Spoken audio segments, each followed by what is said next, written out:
En esta ocasión nosotros ya vamos a iniciar de esta parte 1 del libro de Taylor, lo que sería el capítulo 3, cuyo subtítulo que le pone Charles Taylor es La Gran Desinserción, ¿no? O sea, nos va a explicar este proceso de desinserción en el cual hemos estado, digamos, indagando desde diversas facetas o aspectos.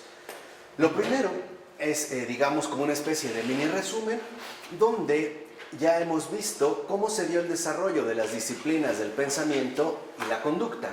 No vimos cómo el pensamiento se rigió bajo criterios ya estrictamente racionales, humanamente establecidos, y la conducta precisamente guiada por la voluntad, ¿no? Por una fuerza de voluntad que debería de seguir, digamos, la misma línea que marcaba en este caso la razón, lo cual no solo apuntaron a reformar la conducta personal, tal y como en un principio vimos al inicio, ¿no? Antes, previo a la reforma, digamos en la pre-reforma, se buscaba como un propósito, sino que también promovieron la modificación, o sea, el rehacer de las sociedades de manera tal que fueran más pacíficas, más ordenadas, más industriosas, ¿no? Era, digamos, como uno de los propósitos centrales que se buscaba y que ya hemos descrito.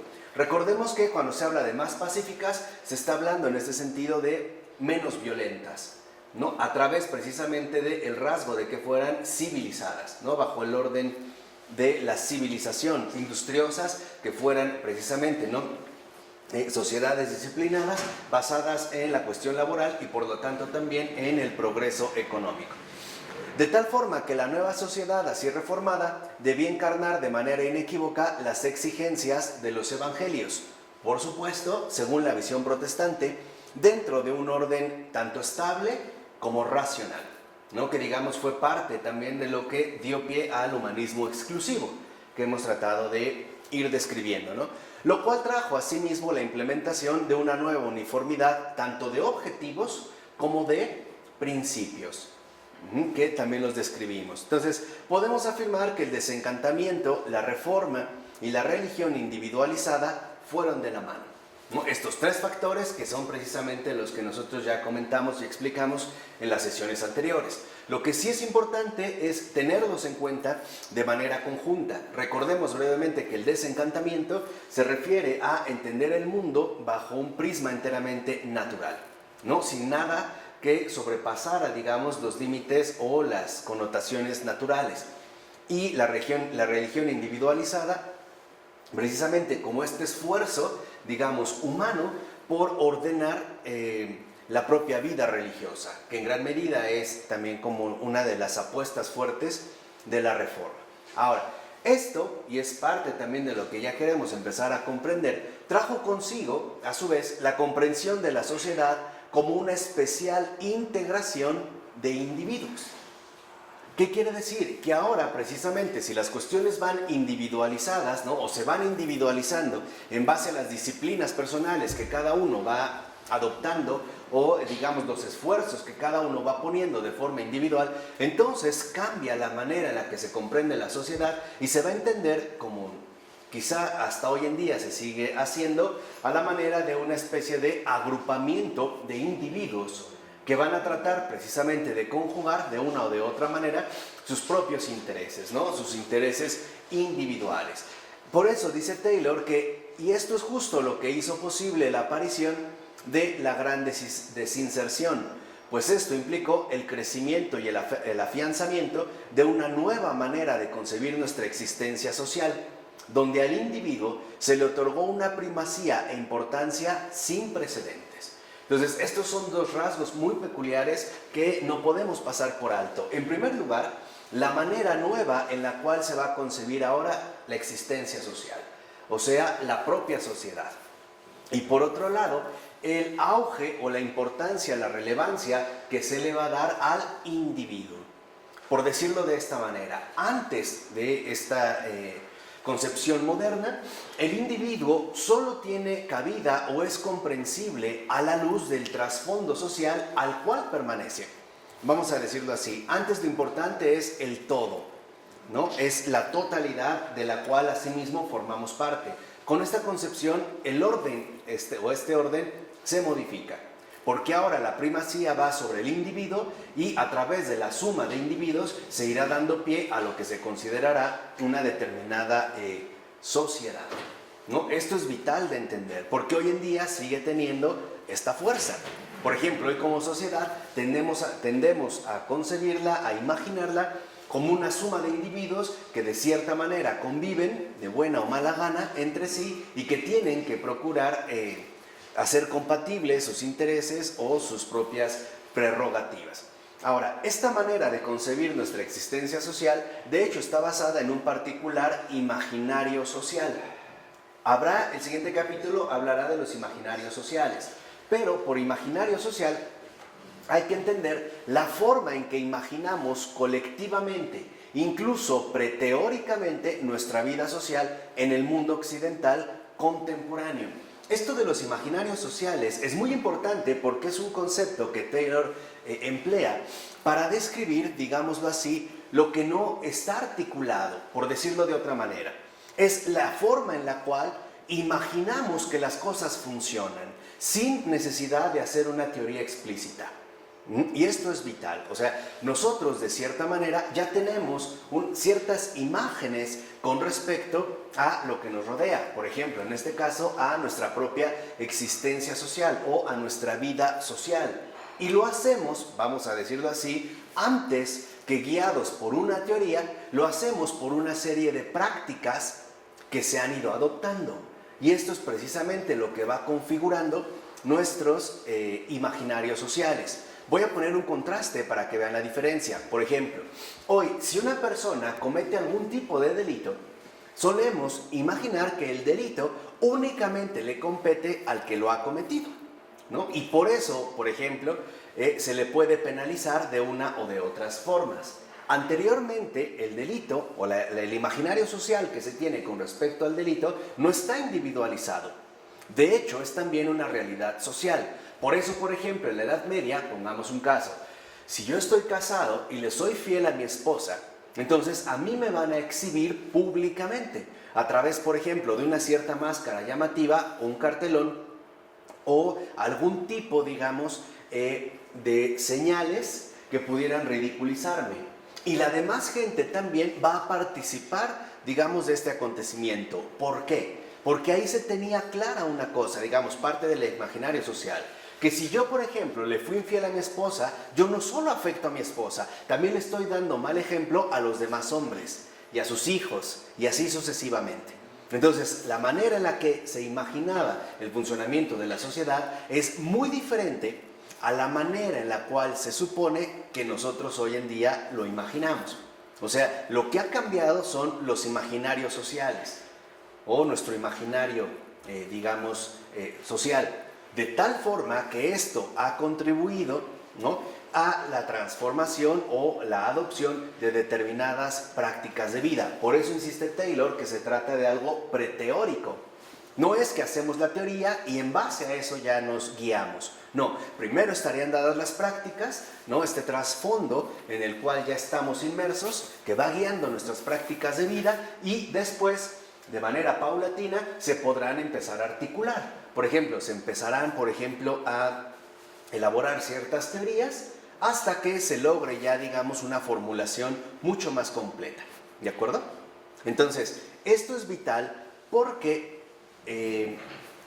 tenemos que abordar, y eso es lo que vamos a hacer, dice Taylor, ¿no?, esta revolución de nuestro imaginario de los últimos siglos.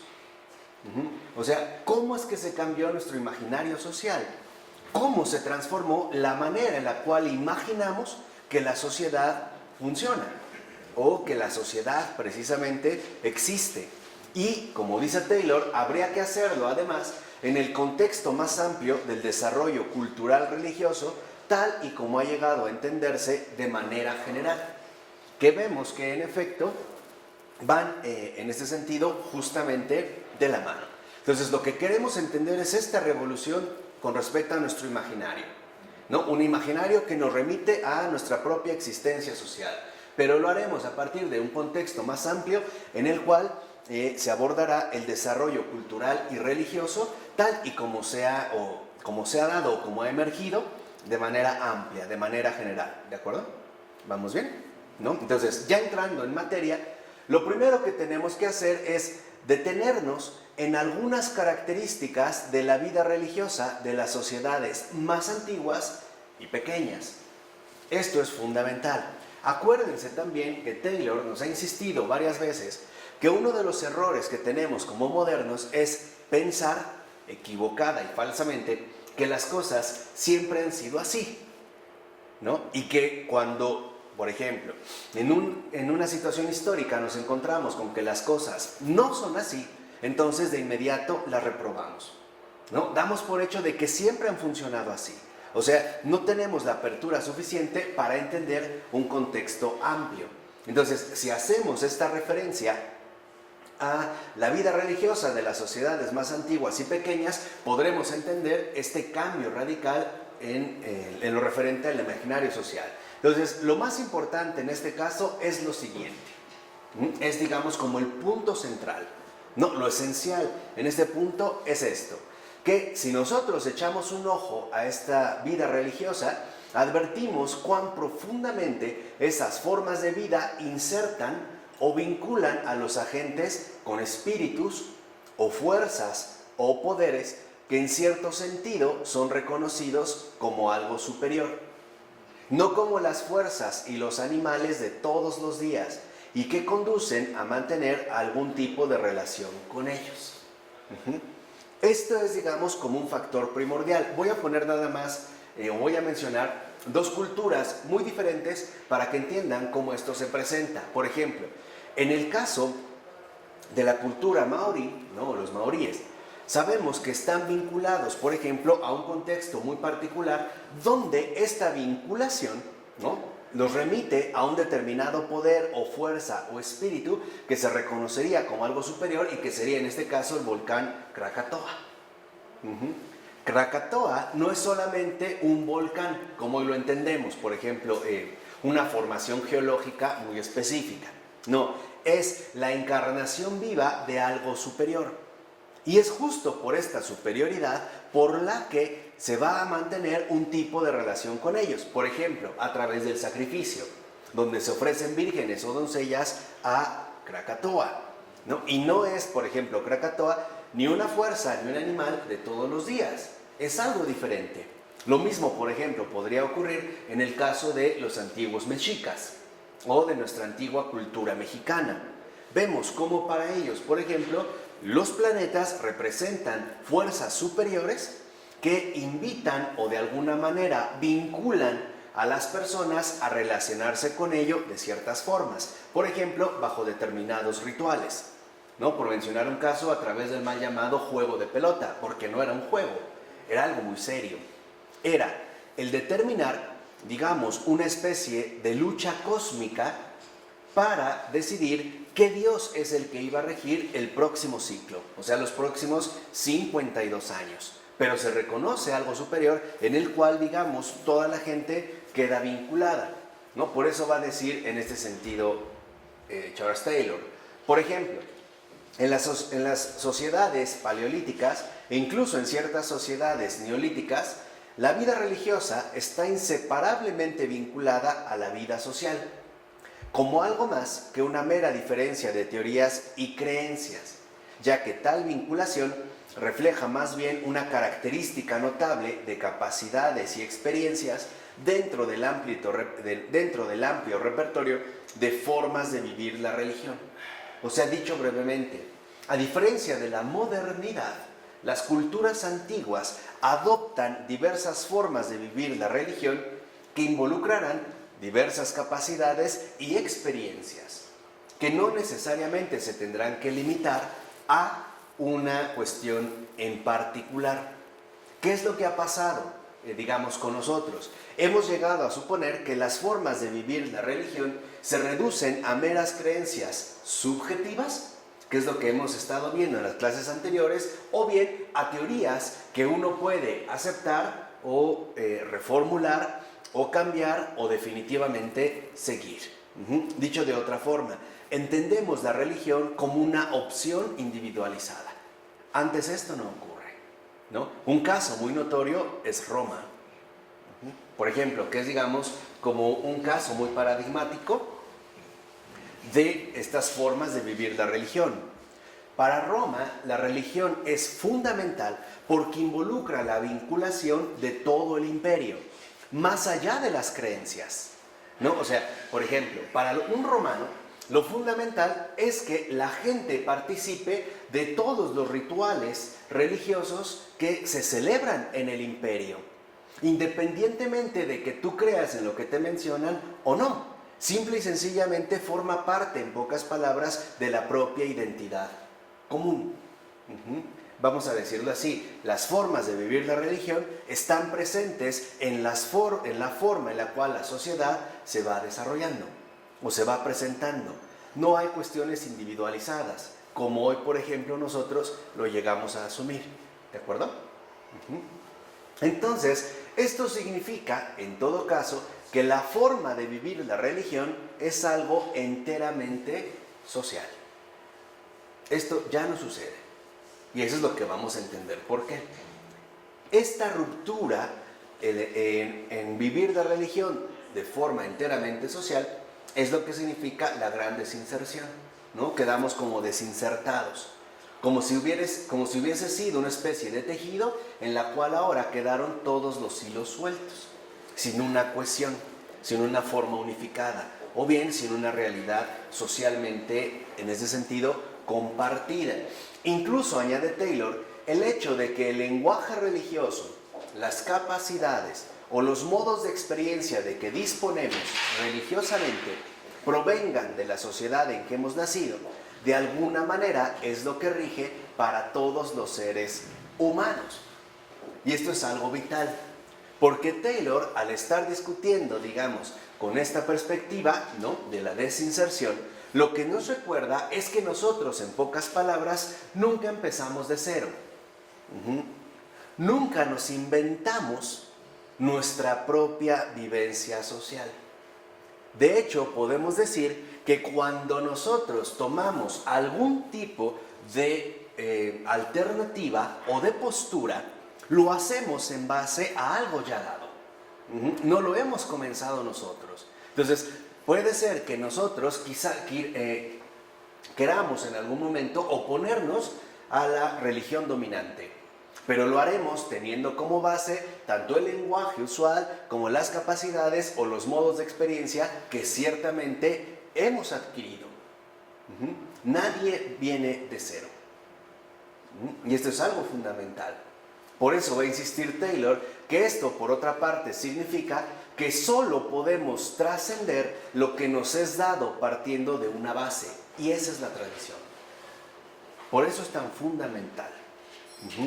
Hablar de tradición significa que uno ha recibido algo previo y además lo ha enriquecido. Eso es algo fundamental en la tradición. Ahora, esta tradición, por ejemplo, en el caso del cristianismo, no necesariamente tiene que ser algo lineal o algo ya estable y digamos, definitivamente fijado. No es así. ¿Por qué? Porque la tradición está, digamos, plenamente inserta o esencialmente vinculada con una sociedad, o sea, con personas vivas. No sé si me explico. Por eso es que nosotros no podemos suponer equivocadamente, tal y como por ejemplo los calvinistas querían, que hay una especie de tradición prístina o pura o qué sé yo en las comunidades cristianas primitivas, en el cristianismo primitivo, ¿no? Como si de alguna manera la tradición se hubiera cortado o se hubiera roto. Esto es falso. La tradición, al ser una tradición viva, es decir, vinculada con personas, es decir, con seres humanos, involucra, como decía Newman, que posee a su vez un determinado desarrollo. Y que este desarrollo, de manera conjunta, es lo que configura o da la fuerza y la autoridad a lo que podemos llamar tradición. Entonces, si se rompe con esta realidad básica, o sea, de que partimos de una base, entonces pareciera que aparecemos en último término como seres sin base ni referencia, ¿no? O sea, vamos a decirlo así, sin una tradición que ciertamente nos pueda respaldar. Esto es vital. Por ejemplo, Newman escribe un texto extraordinario que se llama Ensayo sobre el desarrollo de la doctrina cristiana. Esta obra es tan importante porque nos explica claramente en qué consiste la tradición, o sea, como un desarrollo vivo de una verdad que ciertamente no sobrepasa. Por ejemplo, él pone un caso muy sencillo, dice, a ver, si un teorema matemático, por poner un caso, le puede llevar mucho tiempo a otros seres humanos entenderlo, imagínense cuánto no hay que, digamos, o cuánto no habría que contemplar tratándose de la verdad revelada. O sea, de algo que Dios mismo nos ha revelado. Involucraría a toda la humanidad. ¿Sí me explico? No, en este primer punto. Entonces, dice Taylor, por el contrario, a diferencia de esta base, hemos pasado a vivir en un mundo en el que los vocabularios espirituales circulan cada vez más. O sea, pareciera que entonces cada vez más todo está revuelto. Empezamos a utilizar terminología protestante en tanto católicos, o budista, o judía. De hecho, en gran medida, esta es una de las características, por cierto, bastante nefastas del llamado New Age. El New Age es un collage que toma de aquí y de allá, descontextualizando, vamos a decirlo así, la aportación, al menos, de un determinado vocabulario espiritual. Se van, digamos, tergiversando. Pongamos un caso, la cuestión de la llamada angeología, que hoy ha venido de cierta manera a tomar fuerza, ¿no? Entonces nos dicen que hay ángeles de colores, que hay ángeles para ciertas cuestiones, para el dinero, el amor, bla, bla, bla, bla, bla, o qué sé yo. Cuando hemos olvidado que, por ejemplo, dentro de la tradición, o sea, dentro de la tradición cristiana, la palabra ángel, y que ya venía, digamos, fijada desde el Antiguo Testamento, significa mensajero. Eso es un ángel, es un mensajero. Ahora, es un mensajero que no habla por cuenta propia. Vamos a decirlo así, los ángeles no tienen voz propia. Los ángeles solo transmiten la palabra divina. O sea, ellos hablan lo que Dios dice. ¿Sí me explico? Ellos, eso es lo que hacen. No obran por cuenta propia. No se trata de que entonces vamos a tener estas campanitas y estos colores y vamos a tener una especie, ¿no?, de guaruras angelicales a nuestro servicio. Y no obstante, ¿no?, se empiezan como a circular más estos vocabularios espirituales. Dice, y por eso las personas disponen de más de uno en tal vocabulario, que de hecho han recibido a su vez la influencia de muchos otros. O sea, estamos, digamos, plenamente contaminados, ¿no?, por toda esta influencia recíproca de estos vocabularios o bien de este determinado tipo de aportaciones. Por ejemplo, uno de los más claros que yo les había dicho es la cuestión de la fe, que vimos como en un sentido católico, fe es fidelidad al Señor, que previamente ya se ha manifestado a mí, a través de la creación y a través de la redención. No es una especie de certeza psicológica inquebrantable ante las circunstancias adversas de la vida. Eso es calvinista, por ejemplo, ¿no? Y en general es protestante. Pero sí habría, por lo menos, que distinguir en qué lenguaje estamos hablando o qué es precisamente lo que estamos diciendo. ¿Cuál es, digamos, como el contexto al que conllevan estos determinados vocabularios, ¿no? Por eso dice precisamente Taylor que de hecho cada vez más las diferencias sumamente marcadas entre las vidas religiosas de las personas que viven lejos entre sí se están erosionando. ¿Qué quiere decir? Pareciera que ahora podemos hablar lenguajes enteramente neutrales o, por utilizar una palabra contemporánea, hoy tal parece que incluso los vocabularios religiosos se busca que sean lo más compatibles con cualquier otra perspectiva religiosa, ¿no? Al grado de que hoy hay gente que afirma que a final de cuentas se trata del mismo Dios, ¿no? Y que puede ser de una o de otra manera, pero que vamos al mismo. ¿Qué quiere decir? Que entonces las diferencias corren el peligro de perderse cada vez más. Y por ello se va debilitando también la fuerza, vamos a decirlo así, religiosa de una determinada tradición, o de una determinada postura, o de una determinada experiencia netamente religiosa. En pocas palabras, hoy te parece que en efecto hemos reducido la religión a una cuestión enteramente verbal, a una cuestión de lenguajes, ¿no? O sea, podemos hablar en términos religiosos compatibles con otras posturas o perspectivas, donde las diferencias se van precisamente anulando. Y por lo tanto también la fuerza religiosa que puede poseer una determinada tradición, por ejemplo la cristiana, que es la que nos interesa, por supuesto que se va a ir debilitando. Por ello no es casual que hoy empecemos un buen curso espiritual de San Clemente de Alejandría, que bien que nos hace falta, para recuperar esta fuerza, ¿no? Para entender nuestra tradición y poder irnos desintoxicando de toda esta revoltura, ¿no? En la que estamos. Es como si antes, por ejemplo, los sabores podían estar definidos, pero hoy en día están tan revueltos que ya no sabe a nada, ¿no? Sabe un poquito de esto, de aquello, en toda esta cuestión que hoy llamamos pluralismo. Pero bueno, por el contrario, la religión antigua era netamente social.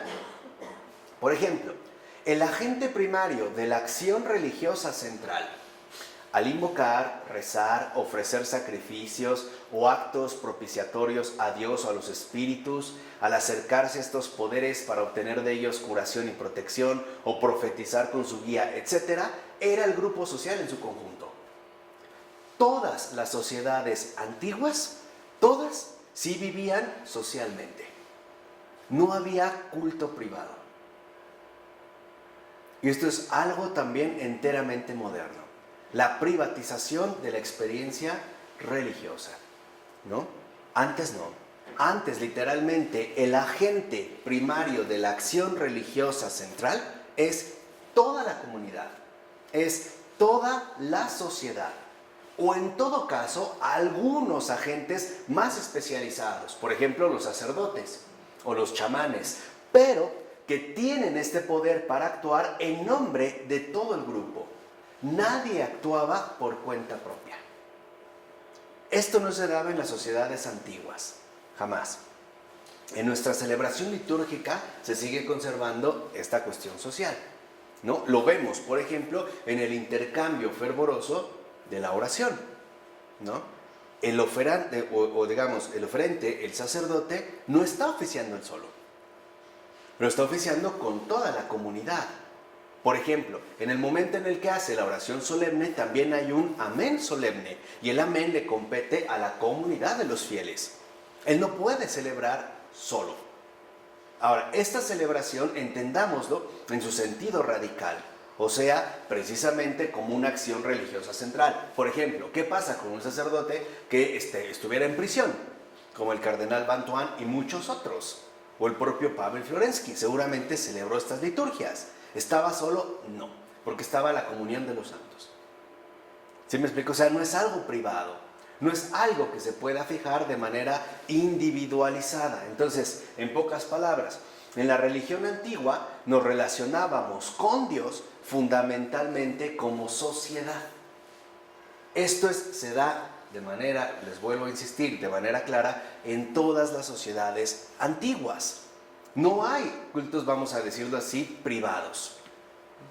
Ahorita estaba en una calle decorada de Contadero y me dicen que pasaron la Virgen en la calle y hicieron fiesta y todo esto, ¿no? Entonces obviamente es algo relacionado con la sociedad, ¿no? Me recuerda mucho esto, ¿no? En el protestantismo no existe esto para nada, de ninguna manera. Es una pena. Sí. Ahora, en el caso, por ejemplo, hoy de las exhibiciones que se pueden hacer más o menos compartidas, por ejemplo, la celebración de la Virgen de Guadalupe del día de mañana, aún así ya no hay una vinculación tan fuerte como sociedad, al grado de que se pueden distinguir, por ejemplo, los peregrinos de los no peregrinos, o de los que sí podrían apoyar esta celebración de los que no estarían de acuerdo, o cosas por el estilo, pero antes no. O sea, lo que quiero que entiendan es que antes el agente religioso principal es la sociedad, no uno u otro individuo. Estos pueden destacar, pero solo porque lo hacen en nombre de todo el grupo, nunca por cuenta propia. De hecho, dice Taylor, esta acción colectiva, en tanto religión en sí, es lo esencial para la eficacia del ritual, pues se trata de un acto colectivo de esa totalidad que es la sociedad. Y esto es primordial. Antiguamente, en las sociedades antiguas, tenían la convicción plena de que la religión es una acción colectiva. Nunca es una especie de práctica individual, práctica privada. Por ejemplo, algo hoy colectivo es la peregrinación a la Virgen de Guadalupe. Por ejemplo. Es una maravilla. Claro, ¿no? Se va, como socializando más, pero aún así no alcanza la colectividad en su conjunto. ¿No? Sería una expresión, pero hoy de hecho estos tintes colectivos están siendo sustituidos por los medios masivos de comunicación. Por ejemplo, a través de fomentarnos una especie de identidad compartida por medio de los grandes e internacionales eventos deportivos o de las grandes celebridades que pueden reunir determinadas multitudes. Por ello es también tan fuerte el éxito que pueden llegar a adquirir las redes sociales. Este es el éxito del Facebook. Si Facebook tiene tanto éxito, para algunos más, es porque al menos representa una especie de acción colectiva y por eso conllevará sus propios, sus propias formas de ritualización. Por ejemplo, los likes. El hecho de que nos dejen muchos likes involucra que estamos formando parte de una colectividad mayor. Aunque lo curioso aquí es que esta colectividad en gran medida es totalmente desconocida. No sé ni quién está ahí. Podemos compartir ¿cómo le llaman hoy? Una cierta publicación, ¿no? Y a lo mejor un like. Pero el problema es que no tiene esta cohesión social que puede ser sustituida el mismo día por una nueva publicación, ¿no? Por un nuevo post, por decir. Pongamos un caso muy concreto. Todavía, fíjense, en pleno siglo XX, el Padre Pío. De repente hay una plaga enorme en los campos de cosecha que tienen. Entonces le piden al Padre Pío, ¿no?, que vaya a hacer oración, como antes se hacía, con la exposición del Santísimo, para erradicar estos males, que era parte de lo que vimos del mundo encantado. Pero el Padre Pío no va solo. Él dice, claro, pero vamos todos. Entonces va él y va toda la comunidad. Esto es, lo que en efecto le daría este tipo de fuerza. Hoy vuelvo a insistir, como carecemos de estos vínculos colectivos reales y sólidos, estamos tratando de establecer vínculos virtuales. Vuelvo a insistir, la cuestión de las redes sociales. Sea el que sea el Facebook, quizás es el más llamativo. De tal forma que, por ejemplo, uno puede tener en su perfil de Facebook 1000 amigos, ¿no? La palabra amigos, pero no conoce a más de 10 o 15. Y de esos 10 o 15 solo frecuenta 2 o 3. De hecho, la relación firme que tiene será con su novio o novia. Los demás no. Pero es la manera en la que nos autoengañamos, suponiendo que tenemos una especie de vinculación amplia. ¿Vale? Esto es bien interesante notarlo en nuestra realidad contemporánea. Entonces, esta inserción, fíjense además, en el ritual social, en pocas palabras. Antiguamente, la sociedad es religión. Podemos definir que en términos de las sociedades antiguas, ¿qué se entendía por religión? Un ritual social. ¿Qué es la sociedad? Una religión social. De hecho, la realidad es social. Por eso hay un extraordinario sociólogo contemporáneo llamado Richard Sennett, que él es un verdadero socialista. No en el sentido político, sino en el sentido sociológico. Y él ha buscado describir a fondo cómo se perdió esta realidad, esta dimensión social. Y por otra parte, cuáles han sido las consecuencias que hemos tenido que pagar o que ya estamos pagando por esta pérdida del ámbito de lo social, ¿no? Y una revaloración de la cuestión social. Es bien interesante las obras que puedan leer de lo que sea, es muy, muy recomendable, ¿no? Dice, además, en este sentido, ¿no?, Es el colectivo lo más importante y porque a menudo requería que ciertos funcionarios, sacerdotes, chamanes, curanderos, adivinos, jefes sacerdotales, etc., desempeñaran roles fundamentales en la acción, el orden social. Lo fundamental es que como hay esta prioridad del ritual social, entonces el orden social mismo se solía definir como algo sacrosanto, era algo sagrado. No estaba, digamos, plenamente diferenciado como hoy en día lo podríamos suponer. El orden social mismo, la sociedad misma, se consideraba un orden sacrosanto. Por eso era tan importante, por ejemplo, el fomento y la defensa de la familia, porque era parte fundamental de este orden social, o las buenas relaciones mutuas, desde detalles mínimos como el saludo con los demás, hasta el compartir, digamos, determinadas necesidades. Pensemos como todavía suele ocurrir en el caso de la provincia mexicana. No sé si sea igual en otras partes del mundo, supongo que sí, pero a diferencia de una sociedad tan individualizada como la de nosotros, que de hecho habría que analizar si todavía vale la pena llamarle sociedad o simplemente asociación de individuos, un colectivo anónimo de individuos desconocidos entre sí, ¿no? Pero, bueno, por seguir utilizando esta expresión, a diferencia, les digo, de lo que ocurre aquí, cuando hay una fiesta, no sé, una primera comunión o un bautizo, todo el pueblo está invitado. De hecho, el evento es social. El pueblo sabe que va a haber fiesta y todo el pueblo participa de esta fiesta, aunque no los conozcan. De hecho, por ejemplo, no hacen barbacoa para 150 personas, de a 2 o 3 taquitos cada quien. No, se matan borregos y todavía hay a lo mejor mole al otro día el recalentado y carnitas y la gente se lleva y es una cuestión social. Por eso las procesiones suelen ser precisamente en las calles. Aquí no ocurre así. Aquí si hay una celebración se suele rentar un lugar y dentro de este lugar irá limitado para ciertos invitados. De hecho, los que reciban invitación. Nada más. No, aquí ya está, digamos, privatizado, ¿no? Ya está reducido. La única manera en la que queremos todavía suponer que se trata de un evento social es a través, por ejemplo, de las quinceañeras que rentan una limusina o un coche extravagante para salir en las calles principales de México, Avenida Reforma, y tomarle una foto en el Ángel. Se acabó. Pero en realidad ya no tiene este matiz, ¿no? Esta realidad, digamos, enteramente social. De hecho, este es el aspecto de la vida religiosa que la Ilustración radical identificó y menospreció más enfáticamente. Este es el aspecto, o sea, el que se rechazara al menos en la Ilustración radical como un orden enteramente sagrado. Por ejemplo, el crimen, de acuerdo con los ilustrados, que aquí quedaba al descubierto era el afianzamiento de formas de desigualdad, dominación y explotación a través de su identificación con la estructura intocable y sagrada de las cosas.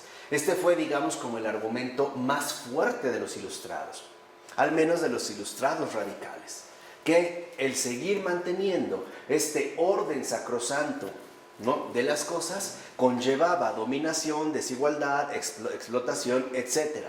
De ahí, por ejemplo, que surgiera el anhelo de ver el día en el que el último rey sea estrangulado con los intestinos del último sacerdote.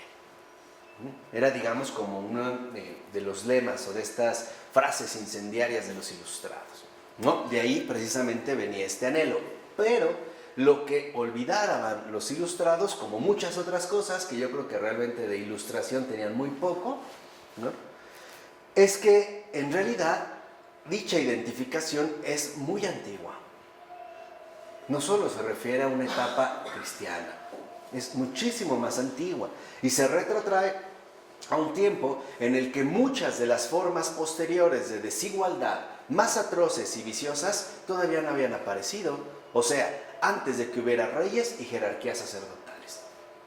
Esta, digamos, identificación del orden social como algo sagrado es realmente bastante antiguo. No es propio del cristianismo. Se retrotrae, como dice Charles Taylor, incluso más allá, a un tiempo en el que ni siquiera había o reyes o jerarquías sacerdotalmente establecidas. No las había. Es más, dice Taylor, no obstante, detrás de la cuestión de la desigualdad y la injusticia hay algo más profundo que se refiere a lo que hoy llamaríamos la identidad de los seres humanos en aquellas sociedades. Y esto es vital porque nos puede ayudar a entender el por qué sufrimos tantas crisis de identidad en estos tiempos. Y en realidad las razones son muy sencillas. Porque no sabemos de dónde venimos, no hay una base compartida y por lo tanto tampoco sé hacia dónde me dirijo. No hay ni bases, o sea, principios, ni objetivos o propósitos.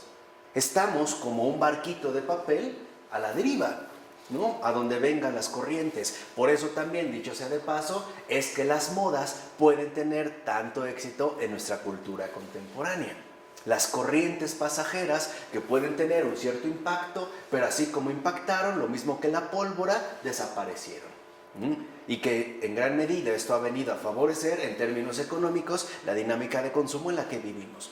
Lo importante es que el consumo avance, ¿no? Y avance, y avance. Pero en las cuestiones de identidad la cosa es muchísimo más seria, porque nos ha dejado a la deriva. Bien, dice, precisamente estamos hablando aquí ya de las sociedades antiguas, porque sus acciones más importantes eran las actividades de grupos enteros, por ejemplo, tribu, clan, subtribu, linaje, etc., articuladas de cierta forma. Las acciones eran realizadas por los jefes, chamanes, maestros de la pesca con arpón, etc. No podían concebirse a sí mismos como potencialmente desconectados de esa por demás esencial y fundamental matriz social. De hecho, probablemente nunca se les ocurrió siquiera intentarlo. Por ello es que podemos entender por qué en la antigüedad, por ejemplo, el destierro era tan terrible. ¿No? Podía ser incluso más terrible que una condena a muerte. Porque el destierro era quedar básicamente excluido de la matriz primordial de mi propia identidad, de mi propia realidad personal. Hoy de cierta manera se sigue padeciendo, aunque se ha buscado aminorar por otras características. Por ejemplo, pensemos en el caso de los migrantes. ¿Qué pasa con un migrante? Renuncia a esta matriz y tiene que entrar a una cultura que ciertamente no le acepta. Le puede tolerar, pero no le acepta. O sea, no lo asimila propiamente a su configuración propia, o sea, a su propia sociedad. A final de cuentas, siempre será un extranjero, por muchos años que lleve ahí. Además de que vienen, por ejemplo, estos pequeños detalles de el extrañar el sazón de la comida o las especies acostumbradas o los alimentos familiares, etc. Por ello, no es nada casual, puede ser algo cómico, que me ha tocado ver muchos mexicanos que cuando van al extranjero lo primero que piensan es llevar sus salsas Valentina o sus chiles o esto, porque si no la van a pasar muy mal, ¿no? Es como un mini destierro. Pero bueno, aquí se está hablando de algo serio, ¿no? Sabemos que, bueno, la idea es que vamos y volvemos, pero aquí la idea era no volver. O sea, por eso era tan importante este tipo de vinculación, ¿no? Dicho de otra manera, es justo esta matriz social la que despliega y aporta el horizonte formador de la identidad de cada ser humano. Sin este horizonte, el ser humano estaba perdido. Estaba plenamente extraviado. Era parte precisamente de la conformación de la identidad, obviamente de la identidad de cada persona. Entonces, esto significa que en las sociedades antiguas destaca sobre todo la incapacidad para imaginar el yo fuera de un contexto particular que se extendía al hecho de ser miembros de la sociedad en su orden esencial. Por decirlo de otra manera, en las sociedades antiguas, la primera persona no es el yo, es el nosotros. Se habla precisamente en términos plurales. Por ejemplo, en México hay una comunidad, los tojolobales, que no existe la palabra yo. siempre hablan en nosotros. Por ejemplo, no dirían yo tengo hambre, dirán tenemos hambre. Siempre se habla de manera compartida, al grado de que, por ejemplo, si en una ocasión una persona de esta comunidad ha cometido un delito, como de hecho se dio, por ejemplo, 2 jóvenes tojolobales fueron a robar una vaca, toda la comunidad va y toda la comunidad se disculpa por el hecho cometido, porque este acto finalmente los involucra a todos, porque son todos. No es de que, bueno, ok, llévenselo a la cárcel y es su problema. No, están finalmente, ¿no?, cohesionados en su identidad precisamente en base a el orden al que pertenecen. Entonces, en las sociedades antiguas, precisamente podemos decir que la inserción social es sinónimo de la identidad. Es lo que somos. Hoy en día esto se sigue dando, aunque no lo articulemos o aunque no nos demos cuenta, pero esto precisamente se sigue dando, ¿no? En gran medida será el contexto en el que vivamos, el orden esencial del que formamos parte, el que dará, por ejemplo, pie al tipo de identidad que podemos desarrollar. Hagamos un contraste ahora muy peculiar entre Canadá y Estados Unidos. En Canadá, aún en las ciudades grandes, por ejemplo, como Toronto o Quebec, la gente suele no cerrar las puertas. No le gusta cerrar las puertas. De hecho, no hay cerradura. O sea, la básica de la puerta, pero no hay más allá de esto. Porque para ellos, el cerrar, ¿no?, como se podría una chapa y 2 y cadena, es encerrarse a sí mismo sin una razón obvia. En cambio, para el estadounidense, es protegerse ante todo de los posibles robos que se puedan perpetrar. Esto en términos prácticos, pero en términos más a fondo hay una concepción o un imaginario social muy diferente entre unos y otros. Para un canadiense, en general, vuelvo a repetir, los demás no son criminales. Para un gringo, los demás son criminales. Por eso también es el país que más armas consume. Y más ahora que aparte sabemos que son hiperparanoicos, y con todo esto de la amenaza de atentados terroristas, sabemos que hubo un boom en la venta de armas, al grado de que tenían miedo de que no fueran a ser suficientes, o de que se fueran a acabar, ¿no? Y sabemos que se pueden conseguir en los grandes malls de allá paquetes de balas, por ejemplo. Entonces, lo que quiero que vean es nada más este tipo de comparación. O sea, el entorno sí refleja, o más bien repercute en el desarrollo de nuestra propia identidad. Y vemos que entonces, en pocas palabras, esto traía consigo la incapacidad para imaginarse a uno mismo fuera de cierta matriz o realidad social. Podemos decir que, en efecto, hay un orden esencial que es social, lo cual también se refiere a la forma en que juntos imaginamos nuestra existencia socialmente humana, lo que les ponía en el caso, por ejemplo, de los canadienses. Hay un imaginario compartido, ¿no?, que los lleva a vivir o a adoptar determinadas formas de vida. Dice, por ejemplo, que nuestras acciones más importantes son las de la sociedad en su conjunto y que de hecho esta debe estructurarse de cierta manera para llevarlas a cabo, lo cual ciertamente establece los límites a nuestro sentido del yo dentro de este tipo de imaginario. O sea, lo fundamental, en pocas palabras, es lo colectivo, no lo individual. Esto es primordial.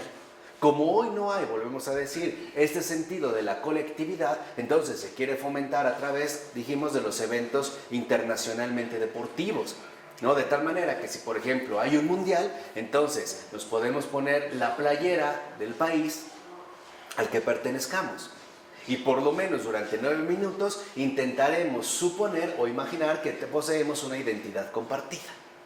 A veces esto se vuelve más local y entonces la playera ya no es de la selección, sino del equipo peculiar que vaya a jugar. Creo que ahorita por ahí anda Pumas y Tigres, ¿no? O el Boca Juniors, o el Roma, o Lazio, o qué sé yo, ¿no?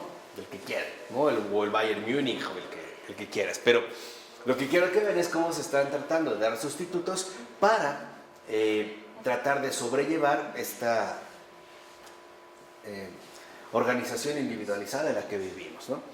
Pero además, esta inserción social es de igual manera una inserción en el cosmos. Miren, entonces esta inserción, ¿no?, en las sociedades antiguas repercute en mi identidad, repercute en nuestro entorno, pero también se relaciona con el cosmos. Pues en la religión antigua, los espíritus y las fuerzas con las que debemos vernoslas están intrincados en el mundo de diversas formas. Están ahí presentes de diversas maneras. Entonces, en la religión antigua, aún los dioses superiores a menudo son identificados con ciertos rasgos del mundo, cosmos, que es el fenómeno llamado totemismo, ¿no? El totemismo es la identificación de ciertos dioses o fuerzas superiores con algunos rasgos peculiares del mundo. Y que podemos decir que cierto rasgo del mundo, por ejemplo, como un animal o una planta, es incluso fundamental para la identidad de todo un grupo. Ahí lo vemos, o sea, también estas formas o experiencias, ¿no?, de la vivencia religiosa se podrían vincular al cosmos. Incluso, dice él, podía suceder que una zona geográfica particular fuera esencial para la vida religiosa. Por ejemplo, ¿qué pasa con el río Ganges en la India? ¿No? Es sagrado. Es una parte geográfica fundamental. Dice, hay ciertos lugares que son sagrados. O el trazado de la tierra nos habla de la disposición original de las cosas en el tiempo sagrado. Y así nos relacionamos con los ancestros y con este tiempo superior a través de este paisaje o espacio geográfico. Por ejemplo, el Monte Oreb. En en el caso bíblico. O ahora, como lo podemos ver, por ejemplo, en Getsemaní o en el Monte Calvario, o todas estas referencias que en efecto nos permiten vincularnos con algo superior. Así que además de esta relación con la sociedad y con el cosmos, hay también una tercera forma de inserción en la realidad existente que podemos apreciar en la religión antigua: los propósitos benignos de la divinidad relacionados con nuestra situación ordinaria de vida. O sea, se podía percibir la bondad de lo divino. O, como dice Taylor, se podía percibir la bondad de la divinidad. ¿En dónde? No en situaciones particularmente excepcionales, sino en nuestro entorno o situación ordinaria de vida. Por ejemplo, lo que las personas piden cuando invocan o apaciguan a las divinidades y a los poderes es prosperidad, salud, una vida prolongada, fertilidad. Y de lo que piden que se las preserve es de la enfermedad, de la muerte, la esterilidad, la muerte prematura y todo tipo de desgracia bastante natural, por así decirlo. O sea, dentro del entorno en el que se vive, ciertamente, esta benignidad de la divinidad está vinculada ante todo con su vida ordinaria, la vida de todos los días. Piensen, por ejemplo, si una determinada comunidad depende de la cosecha, pues lo que necesita o lo que va a pedir es que la bondad de la divinidad se manifieste a través de las condiciones óptimas climatológicas, por lo menos, para que esta cosecha brinde prosperidad. Y de lo que se pide, por ejemplo, protección, es de la esterilidad, de la enfermedad, muerte prematura o cualquier tipo de desgracia, por ejemplo, una ceguera o el quedar incapacitado o paralítico por algún tipo de accidente. O sea, es parte, digamos, de la realidad ordinaria de su vida. Entonces, lo que vemos es que aquí no hay esa pretensión de superar esta concepción ordinaria. Pues los propósitos benignos de la divinidad se definen en términos de la bienaventuranza humana normal, es decir, ordinaria. Lo divino está en lo ordinario para estas sociedades antiguas y nunca buscan superar este tipo de límites, sino que se atendrán, por ejemplo, a las realidades cotidianas que se viven en el día con día, ¿no? Y nunca se buscaba, digamos, superarlo. En cambio, con el cristianismo o el budismo, por ejemplo, se hace presente una noción del bien que va más allá de la bienaventuranza humana ordinaria y que incluso podríamos alcanzar si fracasáramos completamente según las escalas de dicha bienaventuranza ordinaria, muriendo jóvenes en una cruz, ¿no?, o en un martirio, o a corta edad por enfermedad, etc. o bien al abandonar por completo este campo de bienaventuranza y terminar así con el ciclo de la reencarnación, como sería el caso del budismo. O sea, lo que vemos es que, por ejemplo, en el caso del budismo o el cristianismo, sí hay una superación de este tiempo ordinario. Y los fines que ahora se ofrecen rebasan esta fina franja de la vida ordinaria. Aquí ya se va a proponer algo precisamente más allá del ordinario. Nosotros le llamamos vida eterna. Los budistas precisamente le van a llamar Buda. Recuerden que para los budistas Buda no es una persona, es un estado. Buda literalmente significaría luz. Es ya, o sea, ese estado de luz en el cual se ha superado el ciclo de sufrimientos que conlleva las reencarnaciones, ¿no? El ciclo de la reencarnación. En cambio, aquí vemos que en el caso del cristianismo, por ejemplo, tener una enfermedad no es una desgracia, o morir joven, o acabar crucificado, según los lineamientos que las sociedades antiguas imponían bajo el perfil de lo ordinario, de la vida común, ¿no? De la vida del día con día. Entonces, en otras palabras, lo que vemos es que en este caso se redefinen nuestros fines para llevarnos justamente más allá de la bienaventuranza humanamente ordinaria, ¿no? Piensen, por ejemplo, en el caso de Jesús, en las bienaventuranzas, me parece que es muy concreto, ¿no? Bienaventurados los que sufren, porque serán consolados. Por ejemplo, por poner un caso, ¿no? Bienaventurados los que tienen hambre y sed de justicia, ¿no? Porque ellos heredarán la tierra. Bienaventurados los pacíficos, porque serán llamados hijos de Dios. O sea, pasamos de un entorno a una realidad mayor. Entonces, en este sentido, la religión antigua tiene algo en común con el humanismo exclusivo moderno, porque este humanismo exclusivo moderno no sale del ámbito inmediato del aquí y el ahora.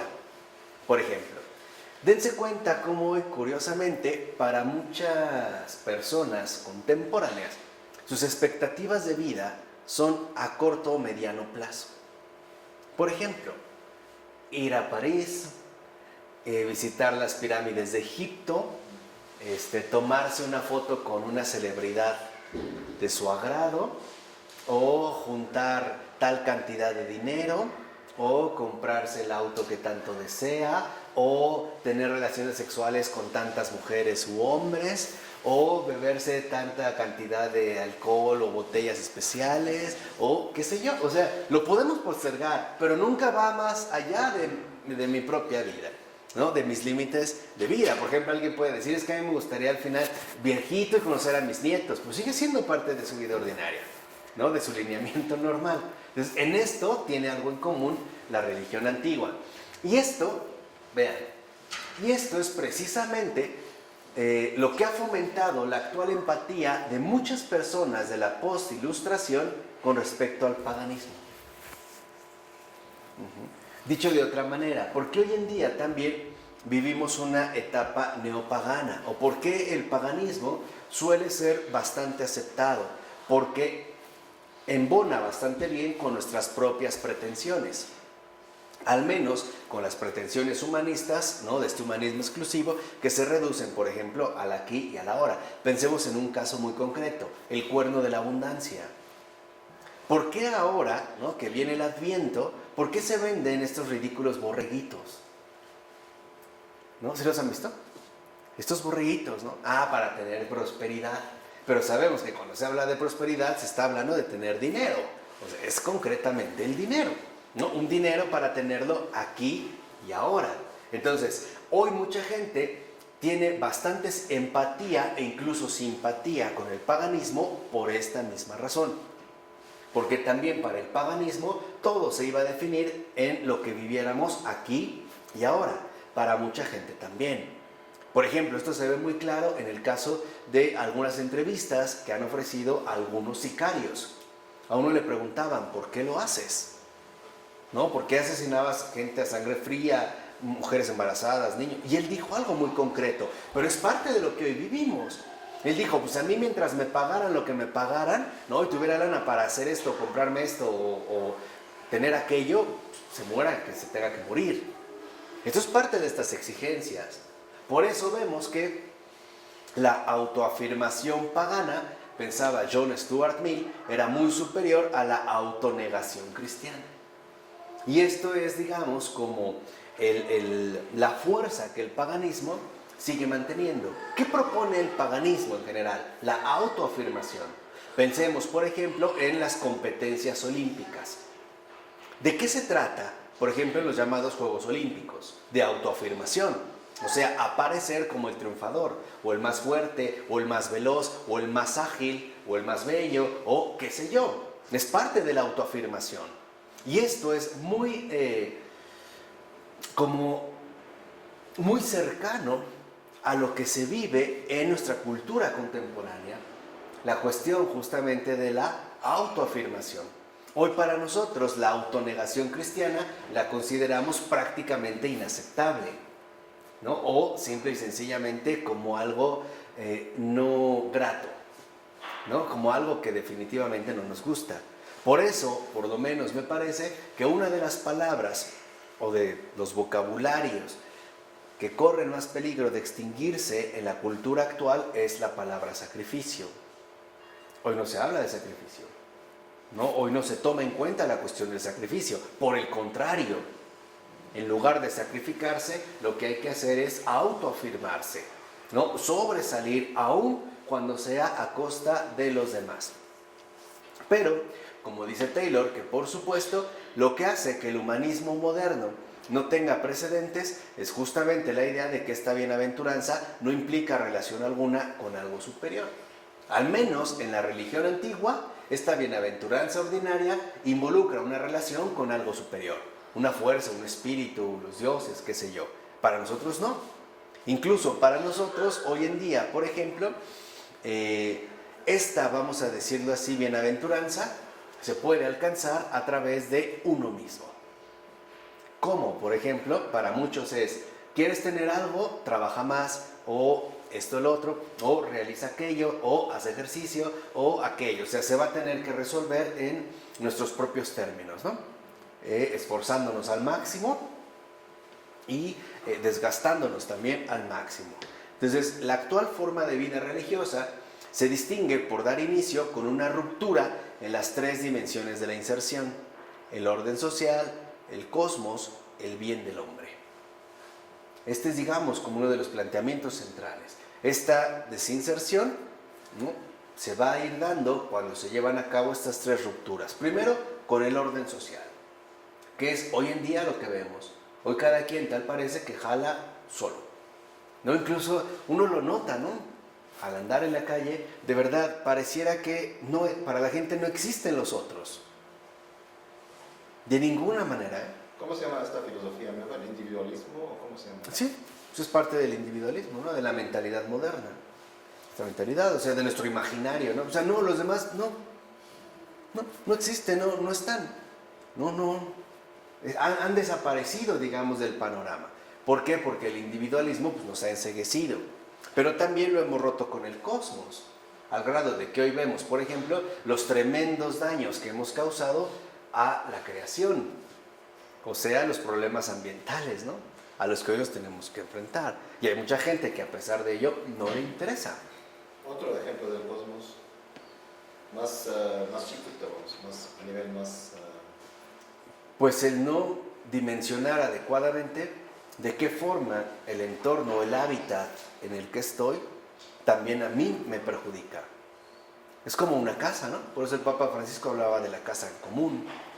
Es decir, si una persona deteriora su casa, pues está destruyendo a sí mismo, ¿no?, en esta casa compartida. Pero también una ruptura con respecto al bien. O sea, al menos en las sociedades antiguas se esperaba que, claro, hubiera algo ordinario, pero con una relación algo superior. En cambio, para nosotros no. El bien, en pocas palabras, se ha convertido en un bienestar. Por eso lo ven las culturas contemporáneas, sobre todo los grandes partidos políticos, si tienen una palabra o una de sus palabras favoritas es bienestar. Y nos hablan de bienestar, por ejemplo, nos dicen que va a haber más carreteras, más iluminación, más computadoras en las escuelas primarias, libros gratuitos, vales de despensa, becas para los jóvenes y ya. Solo eso. ¿no? A esto se ha reducido, ¿no? A un bienestar enteramente económico. Pero para las religiones antiguas, los agentes humanos están insertos en la sociedad en el cosmos, y el cosmos incorpora lo divino. Esta es parte precisamente del imaginario antiguo, ¿no? O sea, los seres humanos están insertos en la sociedad está inserta en el cosmos, y el cosmos incorpora lo divino. De tal manera que podemos decir que el hombre, la sociedad, el cosmos y Dios están vinculados. No se puede atender a uno sin encontrarse o sin tener que afrontar también a cualquiera de los demás. Pero también podemos encontrar otro tipo de ruptura a la luz de la verdad con este orden concebido. Por ejemplo, la idea judía de la creación ex nihilo, como lo denominamos ahora, que sacó a Dios del cosmos y lo colocó por encima de él, precisamente como creador. ¿Qué quiere decir? Que también hay otro tipo de ruptura. Involucra, por ejemplo, ¿no?, la revelación desde el Antiguo Testamento, el Génesis, una ruptura radical con las religiones antiguas. Porque para las religiones antiguas, por ejemplo, el cosmos incorpora lo divino, lo hace presente, pero ciertamente no lo desvincula por total al hacer una distinción clara entre el creador y la creación. Esto solo aparecerá con la revelación, en este caso con el Génesis, es decir, con el Antiguo Testamento. Antes no se tiene esta noción. Más bien los dioses son algo así como administradores u organizadores u ordenadores de la realidad ya existente. Claro, o sea, digamos como que hablar del cosmos es también hacer referencia a lo divino, pero no hay una distinción tajante entre un creador sin creación. No lo hay. O sea, todo el entorno que ven, ¿no?, siempre hace referencia a algo divino. Aquí, con esta ruptura, o sea, con la revelación, esto significa que potencialmente Dios puede convertirse en la fuente de la exigencia, santidad, para que rompamos con la forma en que funciona el mundo. Y este es literalmente el mensaje fundamental del Antiguo Testamento. O sea, si nosotros queremos entender el corazón del Antiguo Testamento, es la exigencia de santidad. ¿Para qué? Para que rompamos con la forma en que funciona el mundo. O sea, para romper con el error, la mentira, el engaño y la falsedad. Por eso, si lo ven, también el Señor, desde el Antiguo Testamento, va llevando al pueblo poco a poco de las tinieblas a la luz. Los va, digamos, conduciendo a través de una santidad que en efecto no se traduce en un ritualismo moral o en un moralismo religioso, sino en la comunión con la verdad. No, San Pablo también va a hablar de la santidad de la verdad cuando le escriba a los hebreos. Hablará, digamos, de este camino o de este recorrido. Lo que en pocas palabras vemos con esta situación, que ya aparece como el creador, es que a la luz de la verdad no podemos seguir viviendo, y eso también nos va a enseñar a partir de hoy San Clemente de Alejandría, no podemos seguir viviendo como los demás. No podemos seguir llevando a cabo las mismas convicciones o las mismas prácticas que los demás, porque esto sería, digamos, rechazar o renegar de la luz que previamente se nos ha ofrecido. Entonces, si lo vemos dentro de este camino, vemos que la santidad es una exigencia. Pero, ¿qué nos exige el Creador? Romper con la forma en que funciona el mundo. Porque por aquí, por ejemplo, y eso es en gran medida lo que los padres de la Iglesia, el propio Clemente de Alejandría, como de los grandes padres de la Iglesia, hicieron, era mostrar toda la serie de errores en la que habían vivido esta gente, o sea, especialmente la gente pagana, ¿no? La gente vinculada, por ejemplo, al paganismo. Uno de los casos quizá más notorios y llamativos podría ser la cuestión de los ídolos. ¿Qué era un ídolo? O sea, el ídolo involucraba el apego de unas personas a unas realidades falsas, porque en realidad no son dioses. No son más que figuras creadas por los propios hombres. Y muchas veces creadas con el fin de seguir manipulando a las demás personas. Por eso imagínense lo fuerte que era que llegara un apóstol y rompiera un ídolo. O sea, imagínense el shock para estas personas. Lo mismo lo vemos con el antiguo pueblo de Israel. Lo fuerte que era romper con este funcionamiento ordinario del mundo. O sea, entendámoslo, digamos, a la luz de este contexto y entendemos la repercusión que precisamente todo esto traía consigo. Entonces, es vital entender esta ruptura porque, si no, lo que vemos, y es como dijera Remy Braguet, que la sabiduría del mundo ya no nos limita. Y esto es lo principal. La sabiduría del mundo ya no nos limita. Cosa que ocurría en el caso de la sociedad antigua, pero también porque no tienen otro recurso, no cuentan con la revelación. Hay estos límites, aquí ya no. Entonces, el objetivo humano más elevado ya no puede ser simplemente la bienaventuranza ordinaria, según la sabiduría del mundo. Por ejemplo, hoy en los mensajes que las televisoras lanzan para fin de año, ¿qué siempre todos te desean? ¿Dinero? ¿Amor? ¿Prosperidad? Calzones y paz, ¿no? O sea, paz, les digo que hoy cuando hablamos de paz entendemos como una situación no violenta, o que no seamos víctimas de algún tipo de violencia, ¿no? Entonces, ponerse calzones rojos, o amarillos, o mitad y mitad, y que salir con... O sea, ridículo. Pero aquí se da, digamos, esta superación, pues fíjense, o bien se postula un nuevo objetivo, que es el de una salvación que nos conduzca más allá de lo que habitualmente entendemos por bienaventuranza humana, o bien el paraíso nos impone la exigencia de imitar o encarnar su bondad inequívoca, o sea, santidad, y por lo tanto de modificar sustancialmente el orden mundano de las cosas de aquí abajo. Y esto es el cristianismo. En un sentido amplio, el cristianismo tiene como propósito lograr que el mundo en general se santifique. Por eso el cristiano no puede rehuir del mundo. El cristiano ha sido enviado al mundo. Por eso el Verbo se hizo carne. Por eso el Señor viene al mundo a mostrar que esta sabiduría del mundo es limitada y a ofrecernos, digamos, la opción de la verdad, que es justamente la opción de la santidad. De tal manera que esto puede implicar la bienaventuranza a una escala más amplia, y de hecho es lo que hace. Y por eso nuestra propia bienaventuranza, como individuos, familias, clanes o tribus, no puede seguir siendo nuestro objetivo máximo. Por eso entendemos por qué Jesús, no, te hablan tu madre y tus hermanos, dice, no, ellos no son, ¿quiénes son? ¿No? ¿Quién es mi madre? ¿Quiénes son mis hermanos? Está rompiendo con esto. O sea, está rompiendo, voy a regresar, con la forma en que funciona el mundo. Lo que Jesús está diciendo claramente es, ustedes tienen objetivos claros que son buenos, pero limitados. Eso no lo es todo. Eso es lo importante. O sea, no es que Jesús viene a despreciar la familia. Lo que nos viene a mostrar es que si nosotros solo nos quedamos con ello, nos estamos limitando. Y por lo tanto, corremos el riesgo de equivocarnos de manera fuerte, ¿no? O sea, al no entrar en comunión con la verdad. Por eso para ellos podía ser tan alarmante. Yo les dije, piensen por ejemplo las propias críticas, las habladurías que ha de haber tenido que padecer de manera indirecta la propia muy santa Madre de Dios.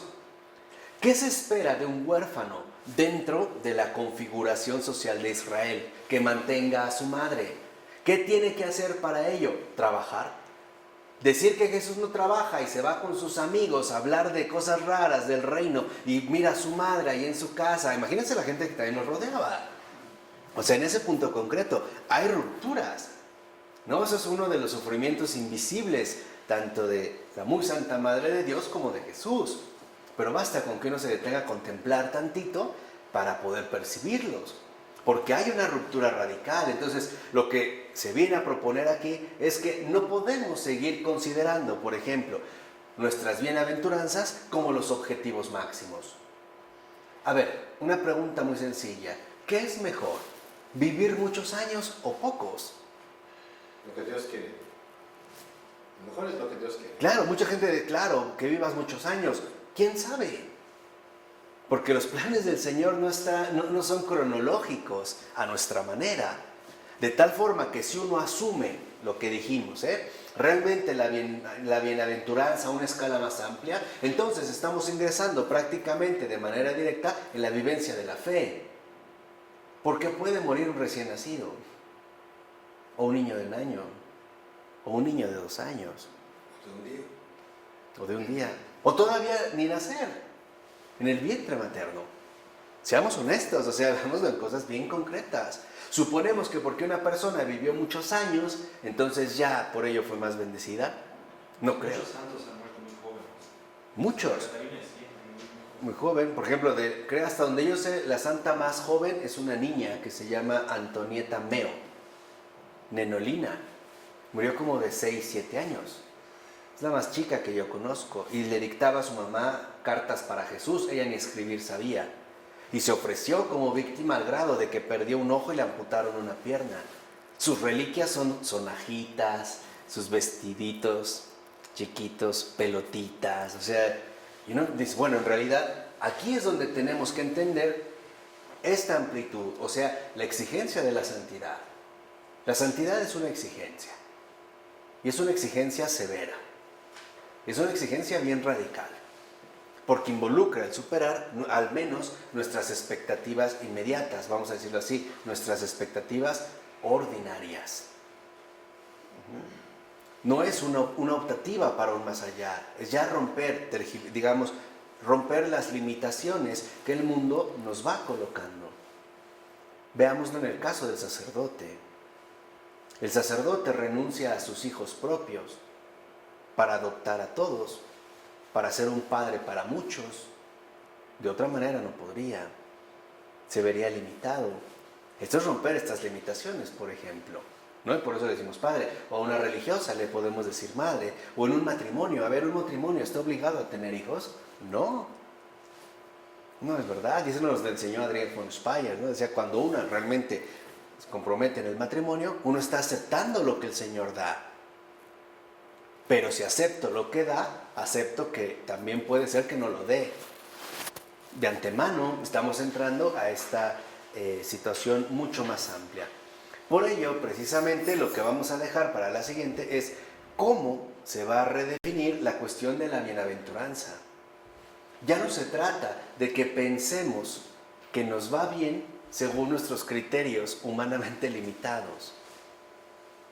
Créanme, hay muchas personas que para el mundo les ha ido bien, pero no tienen idea el mal en el que están metidos, el mal que se les ha hecho. Terminemos con un ejemplo muy sencillo.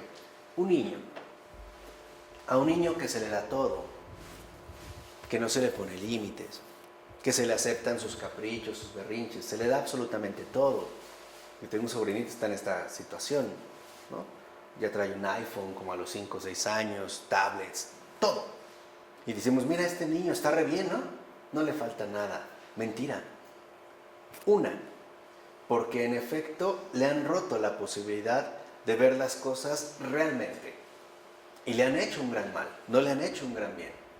Le han hecho un gran mal. Aunque la gente diga que está muy bien, la verdad es que no está nada bien. Porque si ahorita eso es lo que tiene, después, ¿qué le va a poder al menos sorprender? O fascinar. O el compartir. Las tecnologías son muy celosas, ¿no? Por eso el teléfono es para uno, ¿no? No son compartidas. Y ahí después empezamos a suponer que está muy bien, mira qué bien, ¿no? Y en realidad no nos damos cuenta el terrible mal que ahí se está generando. Pero bueno, para dejar esta redefinición para la siguiente ocasión. ¿De acuerdo? En nombre del Padre, del Hijo y del Espíritu Santo. Amén.